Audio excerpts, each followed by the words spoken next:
pag-aalaga po ng mga hayop sa ating pong kapaligiran ay isa pong responsibilidad na hindi po natin dapat pabayaan, tulad po ng paglilinis sa kanila pong mga kalat, sa mga dumi ng mga hayop.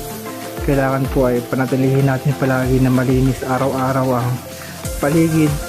Hindi po dapat ito mangamoy at hindi po dapat ito langawin, dahil hindi lamang po sa ating pong kabahayan kundi pati sa ating pong mga kapitbahay ay hindi po tayo dapat maka-istorbo sa mga amoy at sa mga dumi ng ating pong mga alaga. Pagkatapos po nating sabunin ng semento at basahin ng tubig, mag-apply naman po tayo ng bleach para mawala po ang mga amoy, at lalong lalo po na hindi po ito langawin dahil po sa mga dumi nila.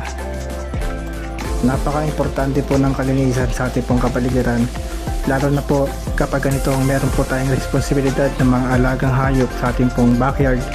Kailangan po na araw-araw ay hindi po natin ito kaligtaang linisin, dahil ito po ay isang senyalis ng ating pong responsibilidad at kagandahang pag-aalaga sa ating pong mga kahayupan.